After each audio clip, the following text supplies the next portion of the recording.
I'm Tom Griffin. Welcome to episode 2 of Owning a Grinder. We're going to talk about the different tooling options that are available for our grinders, when you would actually pick those tools, what the results will be. We're going to talk about choosing those based off of what is already adhered to the concrete, and then also what the desired reapplication of that concrete can be.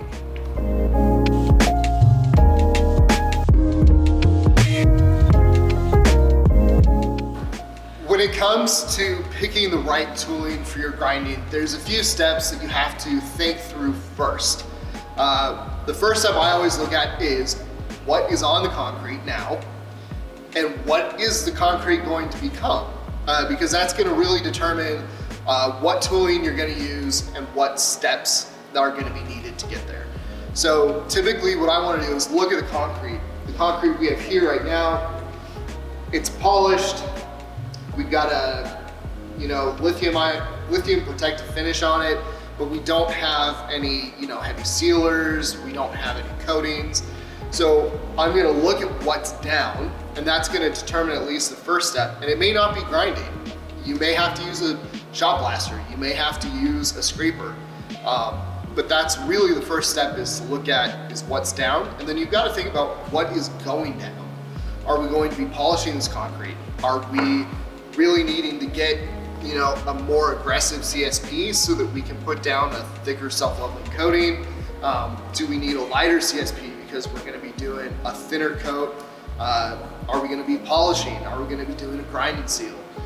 Those are a lot of things that you got to think about, because if you're doing a grind and seal and you use a really aggressive tool to get whatever's on that concrete off now, you're either going to ruin the concrete and eliminate the possibility of that finish, or you're going to spend so much time fixing your mistake that you've now cost yourself money and any profit you might have in that job. So picking the tooling is really important. Each of these machines has different types of tooling. We offer the same types of tooling for each machine, but our Helix, our 8274-4 use the same types of tooling, and our GP500, our GP700, our GP3000 use a different type of tooling. So I'm going to talk about PCDs, I'm going to talk about carbide chips and diamonds, and I'm going to talk about them on both sides, but if you hear me talk about a PCD on one side, it's going to be applicable for the other set of tooling as well. So when we're talking about what's going to be our first step of grinding, we might have a failing epoxy coating down, or some paint that's on the floor, maybe some adhesive from carpet that's been down. So we're going to look at using carbides, which are these guys right here. Carbide chips, these are great for removing adhesive, for scraping off of the concrete without really digging in. If you've got a more aggressive thick coating, then we're gonna go to these micro PCDs. They're polycrystalline diamonds. We've got a few different styles. The least aggressive of them that we offer are these 2 half domes, and they're really gonna glide over, but when you get down into these micro PCDs, where we've got a 4 up, we also make a 2 up, these are gonna dig into the concrete. So, it's always easier if we're talking about, okay, I've got a coating that I've got to remove, starting less aggressive and seeing what happens, and then going more aggressive. Because if you go too aggressive too fast, you've created a problem for yourself. If you started off and you don't have any production, then you can always go more aggressive. So if you've gone too aggressive, and let's say you've got a paint coat down or an epoxy coat down, and they want to do a polished concrete, or they want to do a grind and seal, then starting less aggressive, you're not going to dig into the concrete, which means you don't have to grind as long in other steps. So you're actually saving time, even though it might seem like it's more work up front. So that's some of our directional tooling that we offer. We also have, of course, diamond tooling. Our diamond tooling, we've got a bunch of different styles, but basically what they all are is diamonds embedded in a metal glue called matrix. So there's different grits. So you start with a lower grit, just like sanding wood, and then you move to a higher grit for a finer finish. So Typically on our grinders, we're starting with like a 16 grit, and then you're gonna go into a 30, and then maybe like a 50. So we've got diamonds. The diamonds have different grits. The metal bond, the matrix that they're in, we also have 3 different types of metal bond. So you've got soft, medium, and hard. And it's gonna sound weird, but you use a hard bond on soft concrete because you don't want that matrix to wear away too quickly, because you don't want to expose those diamonds too fast. So you use a soft bond on hard concrete, so you're really exposing those diamonds rapidly in order to break the surface tension and profile of that concrete.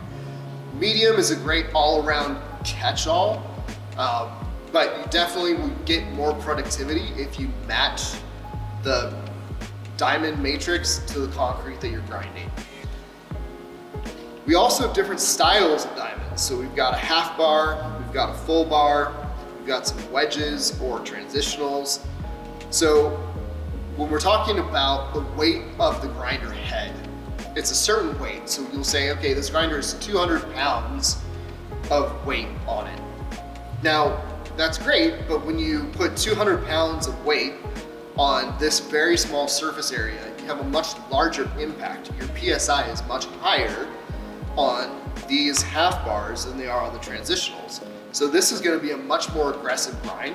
It's really gonna dig into the concrete, it's really gonna break that surface tension and open it up, versus something like our transitionals here, which are really good at smoothing out some of the deeper scratch marks, really evening out your profile, so that when you go on to the next step, especially if you're polishing or going to be doing like a clear coat, like a grind and seal, this is really gonna give you a nice finish. So the start of the grinding process is the diamond tools. And then once you've either determined, okay, we're just profiling to put down a coating, then you're probably gonna stop with the diamond tools. But if you are grinding to polish, or maybe grinding to put down a clear coat, you're gonna come up into the resins. And we offer a 5-inch disc. There's a bunch of different steps, and it's kind of hard to see here, but on some of these lower grit resin pads, like a 50 grit, you can actually see the diamonds here. When you get up into the 3000, there are diamonds in here, but you're not gonna be able to see them because they're so fine. And what these are gonna do is every time you grind, just like sanding wood, every time you make a pass, you're making scratch marks, and it's gonna get finer and finer and finer. And as you do that, you're polishing the concrete.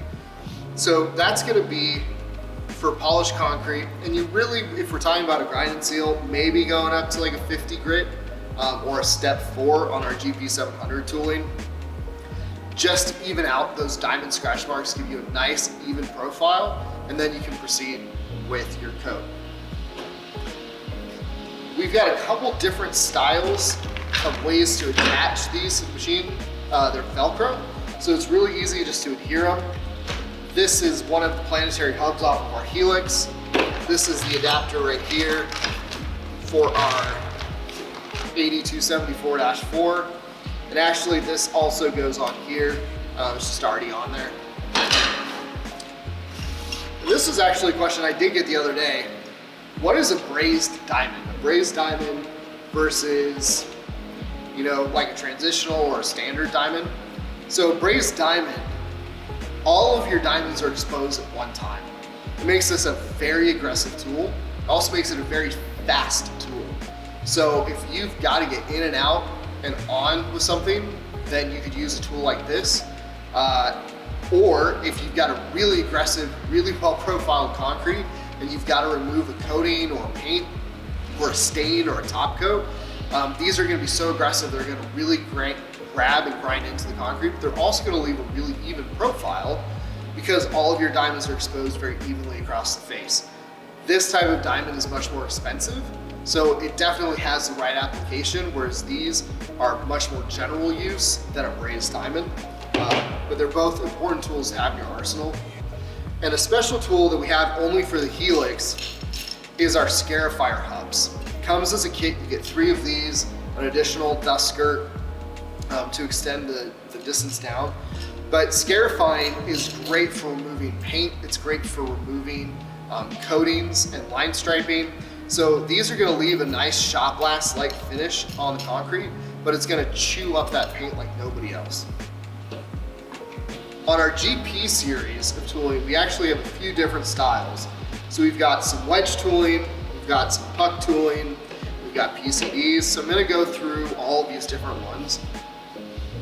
So a wedge tool is gonna be much more aggressive than a puck. And this is just going back to the pressure of the grinder head over the area of the amount of diamonds that are exposed. So as you can see on this puck, there's a lot more surface area that grinder head's gonna be resting on. You've got 6 of these on the bottom of our machines versus the small area here on these wedges. Wedges are great, they're a little bit less expensive because there's, less diamonds, less material, but they're also gonna wear out faster and they're more aggressive. So they're gonna leave a more aggressive scratch pattern.